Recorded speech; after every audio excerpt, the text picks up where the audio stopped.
Hello friends, this is Bhavna. Welcome to our video. I know कि बहुत ज़्यादा time हो चुका है, हमारी जो सोशियोलॉजी की वीडियो है वो अभी तक आ नहीं रही थी बिकॉज ऑफ सम रीजंस, क्योंकि हमने साथ ही में विजन आईएएस चैलेंज सीरीज 2023 शुरू की थी। ठीक है ना। अब वो साथ में वो भी चलेगी। ठीक है ना, वो देख लेना अगर आपको देखना हुआ। उसमें हम फरवरी से दिसंबर तक की सारी मैगजीन्स कवर कर रहे हैं। अभी फरवरी चल रहा है, फरवरी वाली मैगजीन चल रही है। ठीक है ना। वो आज हमारे पास 25 ऑफ दिसंबर तक खत्म, सॉरी दिसंबर क्यों, 25 जो अब हमारे पास ये सितंबर है। ठीक है ना, खत्म हो जाएगी। उसके बाद 26 से हम स्टार्ट कर देंगे अपनी मार्च वाली, राइट। ठीक है ना, चलो स्टार्ट करते हैं अब अपना कमोडिटी फैटिसिज्म वाला टॉपिक। चलो इन सिंपल वर्ड्स, इसमें हम मैं आपको सबसे पहले इन जनरल बताऊंगी कि कमोडिटी फैटिसिज्म होता क्या है और पेपर में कैसे लिखना है, वो अगले नेक्स्ट पेज में आएगा। ठीक है, ये आपको जनरल अंडरस्टैंडिंग के लिए कि कमोडिटी फैटिसिज्म होता क्या है। ठीक है ना, लेट्स स्टार्ट।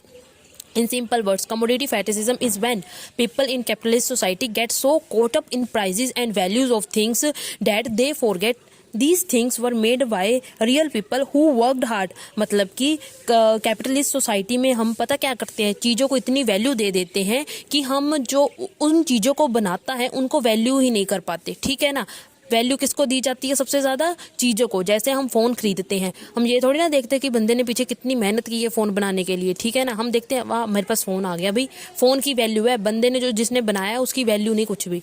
यही है कमोडिटी फैटिसिज्म। ठीक है ना, हम जो हमारे पास कमोडिटी है ना, हम उसको ऐसे भगवान की तरह पूजने लग जाते हैं। ठीक है ना, कि पता नहीं, इतना तो हम भगवान को भी नहीं पूछते जितना हम जो हमारे पास कमोडिटीज़ होती है उनको तवज्जो देने लग जाते हैं। ठीक है ना, उनको इतना स्पेशल समझने लगते हैं। We treat things like they have a special power but they are actually just a regular item. ठीक है ना, वो एक हम ऐसे तो वो जस्ट रेगुलर आइटम ही है फ़ोन। ठीक है ना, लेकिन हम ही है जो उसको ज़्यादा वैल्यू दे देते हैं। ठीक है ना जी, जस्ट अंडरस्टैंडिंग के लिए था। अब पेपर में कैसे लिखना है वो देखते हैं। ठीक है, चलो अब हम देखेंगे आगे जो हमने पेपर में कैसे लिखना है उसको। ठीक है ना, चलो स्टार्ट करते हैं।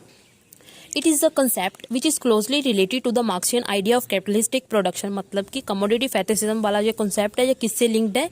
मार्क्सियन का जो आइडिया है कैपिटलिस्टिक प्रोडक्शन वाला, उससे। ठीक है ना। It is the condition under capitalism under which social relation become expressed as a relation between thing and thing assume more importance than the man who produce it। इनका कहने का मतलब है कैपिटलिज्म में क्या होता है कि जो हमारा रिलेशन होता है थिंग्स और थिंग्स के बीच का, हम उसको ज़्यादा इंपॉर्टेंस देते हैं। ठीक है ना, जो थिंग्स को मैन ने बनाया है हम उसको इतनी इंपॉर्टेंस नहीं देते, लेकिन थिंग्स और थिंग्स के बीच का रिलेशन है उनको ज़्यादा इंपॉर्टेंस देते हैं। ठीक है ना। According two marks the commodity is a product of labour of man. अब मार्क्स क्या करेगा, पहले कमोडिटी बताएगा कि क्या होती है, उसके बाद वो बताएगा फैटिसिज्म क्या होता है। ठीक है ना, उसके बाद लास्ट में हम दोनों को जोड़कर कमोडिटी फैटिसिज्म को समझेंगे। ठीक है ना, सबसे पहले स्टार्ट करते हैं कि कमोडिटी मार्क्स के अकॉर्डिंग क्या है। According two marks the commodity is a product of labour of man. Commodity क्या है? प्रोडक्ट है किसका? Labour of man. मतलब मैन ने काम किया और एक कमोडिटी को प्रोड्यूस किया, right. Earlier commodities were produced by man for satisfaction. पहले क्या होता था, जो कमोडिटीज प्रोड्यूस होती थी वो मैन की जो नीड है उसको सेटिस्फाई करती थी। ठीक है ना, produce by man for satisfaction of his need and personal use only. उसका यूज वो सिर्फ अपनी पर्सनल यूज के लिए ही करता था। And hence they had a use value. इसलिए मार्क्स ने कहा है कि उस टाइम पर जो कमोडिटीज होती थी उनकी यूज वैल्यू होती थी। ठीक है ना, यूज वैल्यू एक कीवर्ड है, इसको एज इट इज ही नोट करना है। अकॉर्डिंग टू मार्क्स अर्लियर क्या होता था, कमोडिटीज की यूज वैल्यू होती थी। ठीक है ना, but in modern capitalist industries, लेकिन अब जो मॉडर्न कैपिटलिस्ट इंडस्ट्रीज आई हैं तब से क्या हुआ है, when worker is not entitled to the first fruit of his work. मतलब कि जो इंसान काम करता है वो जो प्रोडक्ट प्रोड्यूस करता है, जो बनाता है, वही उस प्रोडक्ट को यूज नहीं कर पाता। मतलब कि not entitled to the fruit of his work. Not entitled मतलब कि वो अपना काम जो उसने प्रोडक्ट बनाया है उसको ही नहीं वो खरीद पाता या ले पाता। ठीक है ना। Commodities now have exchange value. Commodities की अब एक्सचेंज वैल्यू हो चुकी है। मतलब कि जो लेबर या कोई वर्कर है उसने जो प्रोडक्ट बनाया, मान लो उसने एक फ़ोन बनाया, वो उसको रख नहीं सकता अपने पास क्योंकि उसने अपनी लेबर के बदले पैसा लिया है। यहाँ पर जो प्रोडक्ट बना उसकी एक्सचेंज वैल्यू हो चुकी है। ठीक है ना। Commodities now have exchange value. अगर उसको वो प्रोडक्ट लेना हुआ तो उसको मार्केट जाना पड़ेगा, तब पैसों के बाद देने के बाद तब वो प्रोडक्ट खरीद पाएगा। ठीक है ना। Use value is connected to the intimate relation between human needs and actual object that can satisfy the needs. अब इसमें बताया है कि जो हमारे पास यूज वैल्यू है वो क्या करती है, वही की डायरेक्टली सेटिस्फाई करती है नीड को। ठीक है ना। लेकिन it is difficult to compare the use value of different things. कह रहे कि जब हम कंपेयर करते हैं यूज़ वैल्यू अलग अलग थिंग्स की, वो डिफरेंट होती है। क्यों? क्योंकि उनकी जो because they are qualitatively different. इस लाइन का मतलब समझाती हूँ मैं आपको। Let's take example of bread. Bread का क्या काम है? वो क्या करेगा? जो अपना हंगर है उसको क्या करेगा? हंगर को मिटाएगा, ठीक है ना। Bread has the use value of satisfying the hunger, ठीक है ना। यूज वैल्यू क्या है? वो हंगर को सेटिस्फाई करेगा, ठीक है ना, हमारी भूख मिटाएगा। और बूट जो है उसकी यूज वैल्यू क्या है? कि वो जो हमारे फीट है उनको प्रोटेक्ट करेगा। मतलब कि हमारे पास दो कमोडिटी हमने बताई यहाँ पर, प्रोडक्ट क्या नाम है उसका, ब्रेड एंड बूट्स, ये दोनों प्रोडक्ट है और इनकी यूज वैल्यू क्या है? अलग अलग है। मतलब हम इन दोनों की यूज वैल्यूज को कंपेयर नहीं कर सकते, ठीक है ना, क्योंकि ये हमारे पास क्वालिटेटिवली डिफरेंट है, राइट। लेकिन कैपिटलिस्टिक मोड ऑफ प्रोडक्शन में यहाँ पर ध्यान रखना, जो कीवर्ड्स हमने पढ़े अभी तक, यूज वैल्यू, एक्सचेंज वैल्यू, उसके बाद तीसरे नंबर पर आया हमारे पास qualitatively different, right. Qualitatively different ये भी एक कीवर्ड है।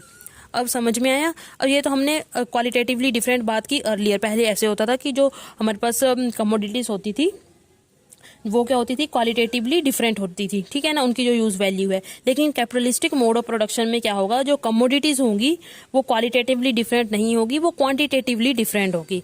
मैं आपको बताती हूँ इसका मतलब क्या है, राइट। देखो, हमने एग्जाम्पल ली थी पीछे बूट की और ब्रेड की। पहले ब्रेड को प्रोड्यूस किया जाता था ताकि इंसान की भूख मिटाई जाए, ठीक है ना। या पहले मान लो खेती की जाती थी, इंसान खेती करता था, अनाज उगाता था ताकि वो अपनी भूख को सेटिस्फाई कर सके, ठीक है ना, अपनी भूख मिटा सके। लेकिन अब जो मार्केट में ब्रेड आ रहे हैं, क्या वो इंसान यह सोचकर बना रहा है कि चलो ब्रेड बनाते हैं, इससे इंसान की भूख जो है वो खत्म हो जाएगी, ठीक है ना, भूखे इंसान को खाना मिल जाएगा? इसलिए नहीं आता आज के ज़माने में जो ये ब्रेड है, वो इसलिए आता है ताकि हम उसमें से प्रॉफिट कमा सकें, ठीक है ना। आज इंसान प्रॉफिट के लिए प्रोडक्शन कर रहा है, ना कि अपनी जो नीड्स है उसको सेटिस्फाई करने के लिए, ठीक है ना। पहले हम भैंस वगैरह खरीदते थे ताकि हम दूध की जो समस्या है हमारी, हम उनसे दूध ले सके, अपनी नीड्स को सेटिस्फाई कर सके। लेकिन आज भैंस किस लिए आ रही है घर पे? ताकि उसके दूध बेच के थोड़ा पैसा कमाया जा सके, ठीक है ना। इसको बोलते हैं कि क्वांटिटेटिवली डिफरेंट। मतलब कि यहाँ पर प्राइस प्रॉफिट इनके यहाँ पर इनको ज़्यादा तवज्जो दी जाती है, इसलिए इनको क्वांटिटेटिवली डिफरेंट कहा है कैपिटलिस्टिक मोड ऑफ प्रोडक्शन में, ठीक है, जो यूज वैल्यू है, ठीक है ना। चलो अब देखते हैं, यही लिखा है, in capitalistic mode of production commodities come in market and exchange for money and other things, now they are quantitatively different, ठीक है ना। जो अब हमारे पास इनकी कौन सी वैल्यू है? ये हमारे पास क्वांटिटेटिवली डिफरेंट है, ठीक है ना। मॉडर्न कैपिटलिस्ट जो हमारे पास सोसाइटी है, वहाँ पर जो यूज वैल्यू की बजाय यहाँ पर एक्सचेंज, वो क्या करें उसको, वैल्यू, ठीक है ना, एक्सचेंज वैल्यू होती है। और यहाँ पर जो चीज़ें हैं वो क्वालिटेटिव डिफरेंट होने की बजाय क्वांटिटेटिवली डिफरेंट होती है, क्योंकि यहाँ पर हम प्रॉफिट में बात करते हैं मॉडर्न सोसाइटीज़ में, ठीक है ना। Why fetish Marx meant a thing that we ourself make and then worship it. अब फैटिश बताएगा कि फैटिश से मार्क्स का क्या मतलब है, ठीक है ना। वाई फैटिश मार्क्स क्या कह रहा है कि things that we ourself makes and then worship it. कह रहे कि जो चीज़ें हम खुद बनाते हैं फिर खुद ही उनको पूजने लग जाते हैं, ठीक है ना। As if it were god और स्पिरिट, ऐसे कि जैसे वो भगवान हो। फोन ही है, हम फोन को इतनी वैल्यू देने लगे हैं आजकल। इससे ही एग्जांपल देख लो आप, ठीक है ना, इसकी एग्जांपल ले लो। In capitalism the product that we make their value and economy that consist of our exchange also seems to take their life on their own separate from any human needs और decision. मैं आपको इसका एक example देके बताती हूँ, तब आपको ये लाइन समझ आएगी, राइट। मैं ना आईफोन का एग्जांपल ले लेती हूँ। मान लो जब आईफोन स्टार्टिंग में आया होगा, बिल्कुल स्टार्टिंग में, ठीक है ना, जब उन्होंने अपना पहला मॉडल लॉन्च किया होगा, तब जो लॉन्चर मतलब प्रोडक्शन करने वाला जो ओनर होगा उसको कितनी मेहनत लगी हुई आईफोन को मार्केटिंग करने में, ठीक है ना। आईफोन की मार्केटिंग के लिए मतलब बहुत सारा उसको पैसा लगाना पड़ा होगा उसकी मार्केटिंग के लिए या उसकी वैल्यू को बढ़ाने के लिए। लेकिन धीरे धीरे क्या होता गया, जैसे जैसे आईफोन की वैल्यू बढ़ती गई, ठीक है ना। आज जो है आईफोन लॉन्च होता है, ठीक, आज आईफोन लॉन्च होता है, मार्केटिंग होती है आईफोन की, नो डाउट। पर अगर उसकी मार्केटिंग ना भी होए, बस इतना बता दे कि लॉन्च हो गया है, उसकी मार्केट अपने आप बन रही है। मॉडर्न सोसाइटी में जो हमारे पास आईफोन है उसकी वैल्यू इतनी है कि उसकी मार्केट अपने आप बन रही है।